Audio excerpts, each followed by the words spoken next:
Caríssimos irmãos e irmãs, em nosso Senhor Jesus Cristo, você que nos acompanha pelas mídias, 9 meses depois de celebrarmos a solenidade da Imaculada Concepção de Nossa Senhora, celebramos a sua natividade, o seu nascimento.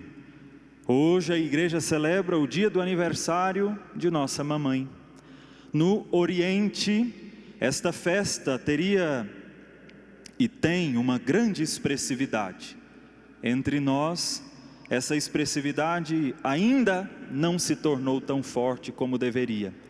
As igrejas no Oriente, nesse dia, são abarrotadas e abarrotadas de fiéis que vêm prestar a sua homenagem a Maria nascida do povo de Israel. É costume nas igrejas orientais, inclusive em um momento da celebração, colocar diante do altar uma pequenina imagem de Maria, nenê, para que os fiéis possam se aproximar dela e prestar a sua devida homenagem, manifestar a alegria pelo nascimento daquela que se tornaria a mãe do Salvador, né? Portanto, é dia de alegria. Celebramos o nascimento de Maria, aquela preparada e sonhada desde a eternidade para ser a mãe do Senhor. Por isso o salmista convida a todos a unirmos as nossas vozes à sua voz e exultarmos de alegria no Senhor, porque a salvação já está podendo ser vista, né? Podendo ser alcançada entre nós, porque nasceu a própria mãe do Salvador, né? Eis que agora encontramos a porta que nos leva à salvação. Daquela pequenina jovem, filha de Sião, filha do povo eleito, haveria de sair aquele que dominaria em Israel, como nos bem apresenta a profecia de Miqueias, aquele que dominaria em Israel. Dominus, sabemos muito bem a origem da palavra Senhor, aquele que se tornaria o Senhor de Israel. Daí termos a palavra domingo, né? Dia do Senhor, significa, portanto, do útero desta jovem sairia aquele que dominaria em Israel. Seria o Senhor, o nosso Senhor, não só de Israel, mas do mundo, Senhor da igreja e da história, né? O Senhor que vem quando a mãe dá à luz. No português nós temos essa feliz expressão, dar à luz. Acredito que é raro encontrar entre as línguas uma expressão tão bonita para dizer do nascimento, né? Dar à luz. Maria é a mãe que dá à luz ao seu filho Jesus e dá à luz à humanidade, né? Entrega à humanidade a própria luz que é Jesus. Esta mulher da luz, mulher da luz é Maria. O Senhor nela preparou a sua obra mais prima, mais bela, mais perfeita, né? Não é à toa que a igreja tem uma antífona antiquíssima chamada Tota pulcra és Maria, significa toda bela és Maria, toda bela, a obra mais bonita, mais perfeita de Deus é Maria, por Ele preparada, né? Uma nova mulher, Maria, nasce hoje para o bem da humanidade, para a nossa salvação. Se no Gênesis, né, e a igreja costuma, desde os primeiros séculos, fazer e traçar esse paralelo entre Eva, a mulher do Gênesis, e Maria, né, a mulher do Evangelho, a nova mulher. Se no Gênesis percebamos, irmãos e irmãs, a mulher é o cume da criação.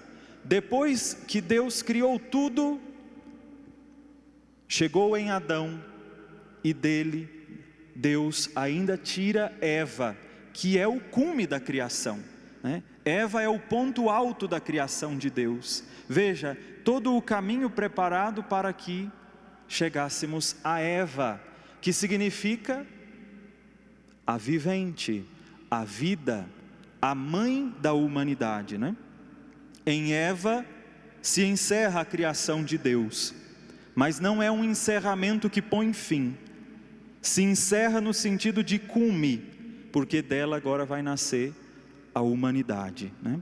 É a vida da humanidade, ali representada na Sagrada Escritura.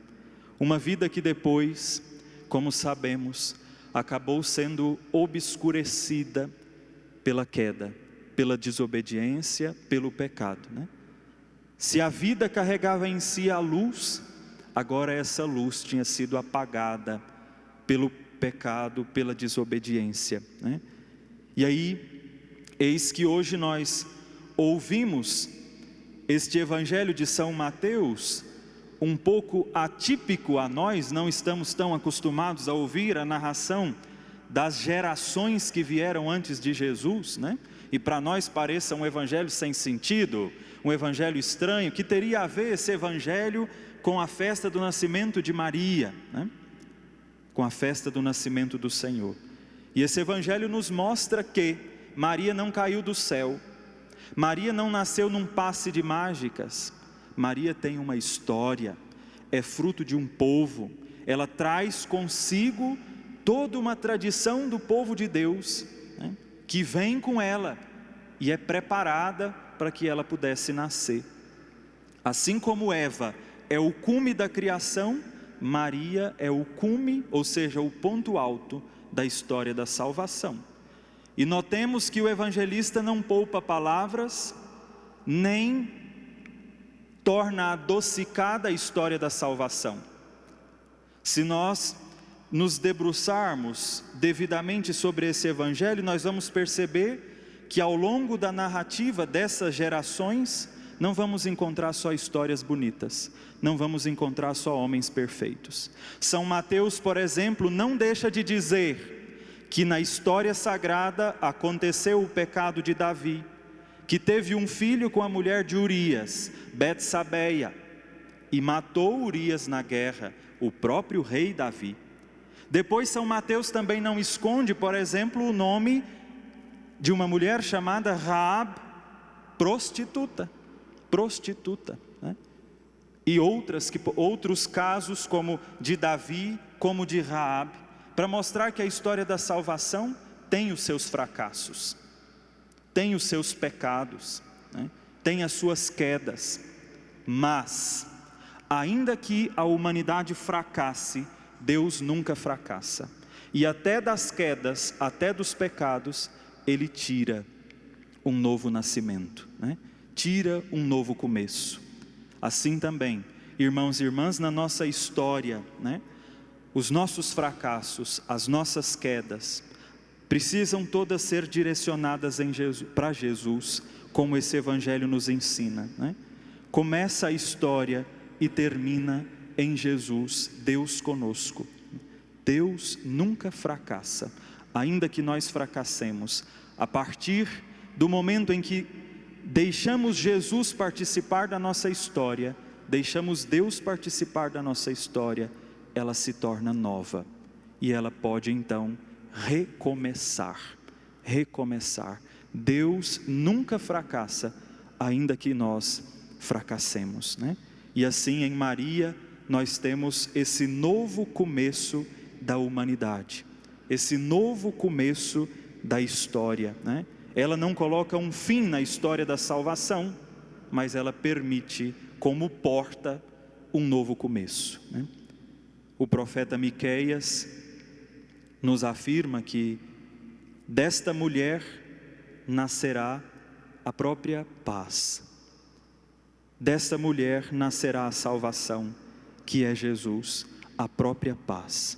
Com ela, irmãos e irmãs, Deus recria a humanidade destruída pelo pecado. Ela é a porta do céu, agora aberta ao paraíso por todos nós, né? E este paraíso é o próprio Jesus, por ela oferecido. Não somos mais os filhos degredados de Eva, significa os filhos separados, os filhos caídos, os filhos exilados. Em Cristo, agora somos os filhos e filhas amados e amadas de Maria e de Deus nosso Pai.